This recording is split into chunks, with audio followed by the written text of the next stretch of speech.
Hi friends, मैं सुजाता आप सबको स्वागत करती हूँ मेरे यूट्यूब चैनल पर। आज मैं आप सबके लिए ले आई हूँ समुद्र मंथन की पौराणिक स्टोरी, जो कि हमारे पुराणों और ग्रंथों में लिखित है। समुद्र मंथन हिंदू धर्म की एक प्रसिद्ध पौराणिक कथा है, जो विष्णु पुराण, भगवान पुराण और महाभारत में वर्णित है। यह कथा देवताओं और असुरों के बीच अमृत अमरता का रस प्राप्त करने के लिए किए गए मंथन की है। एक समय ऐसा आया जब ऋषि दुर्वासा के श्राप के कारण देवता कमजोर हो गए और उनकी शक्ति क्षीण हो गई। इससे असुरों ने देवताओं पर हावी होकर स्वर्ग पर कब्जा कर लिया। तब देवता भगवान विष्णु के पास गए और उनसे सहायता मांगी। विष्णु ने सलाह दी कि देवता और असुर मिलकर समुद्र मंथन करें, जिससे अमृत प्रकट होगा। अमृत पाकर देवता अपनी शक्ति पुनः प्राप्त कर सकते हैं। मद्राचल पर्वत का चयन किया गया, जिसके द्वारा मंथन के रूप में चुना गया। इस मंथन पे बासुकी नाग को रस्सी के रूप में उपयोग किया गया। देवताओं और असुरों के नाग को पकड़कर मंथन शुरू किया। भगवान विष्णु ने कूर्म अवतार कर किए मद्राचल पर्वत समुद्र में डूबने लगा। तो भगवान विष्णु ने कछुए व कूर्म का रूप धारण किया और पर्वत को अपने पीठ पर सहारा दिया। समुद्र मंथन से विभिन्न रत्न, कुल 14 अद्भुत वस्तुएं निकली। हलाहल विष सबसे पहले विष निकला, जिसे भगवान शिव ने पी लिया और नीलकंठ कहलाए। कामधेनु, उच्छिष्टप्रापा घोड़ा, ऐरावत हस्ती, कौस्तुभमणि, कल्पवृक्ष, रंभा अप्सरा, वरुण का शंख, लक्ष्मी देवी जो भगवान विष्णु को समर्पित हुई, चंद्रमा जिसे भगवान शिव ने अपने मस्तक पर धारण किया, पारिजात वृक्ष, धन्वंतरि वैद्य, अमृत कलश, शराब। ये सारी चीज़ें समुद्र मंथन के द्वारा उत्पत्ति हुई। अमृत कलश के निकलने पर असुरों ने उसे छीनने का प्रयास किया। तब भगवान विष्णु ने मोहिनी का रूप धारण कर असुरों को भ्रमित किया।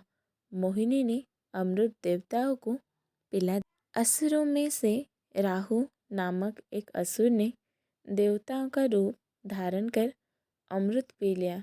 जब सूर्य और चंद्रमा ने उससे पहचान लिया, तो विष्णु ने सुदर्शन चक्र से उनका सिर काट लिया। सिर राहु और धड़ केतु के रूप में अमर हो गए।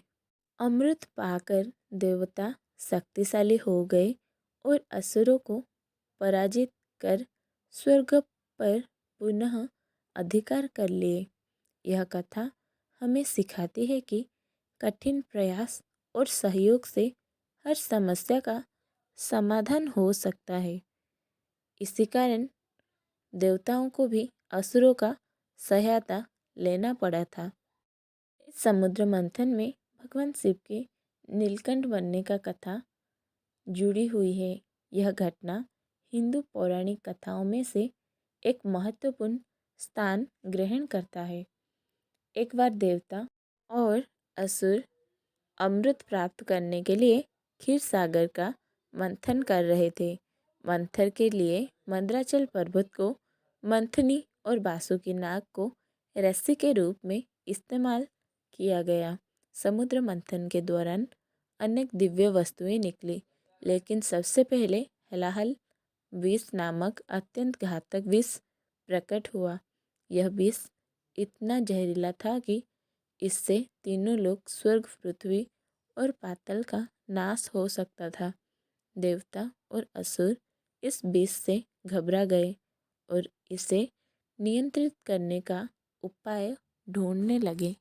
देवताओं में भगवान शिव से प्रार्थना की और उनसे सहायता मांगी। भगवान शिव सदा लोक कल्याण के लिए तत्पर रहते हैं। उन्होंने इस भयंकर विष को पीने का निश्चय किया ताकि तीनों लोग सुरक्षित रहे। भगवान शिव ने विष को पी लिया, लेकिन उसे अपने गले से नीचे नहीं उतरने दिया। उन्होंने विष को अपने कंठ में ही रोक लिया। विष के प्रभाव से उनका कंठ नील पड़ गया। तब से भगवान शिव को नीलकंठ कहा जाता है। घटना के दौरान माता पार्वती ने शिवजी के गले को पकड़ लिया ताकि विष उनके शरीर में ना फैले।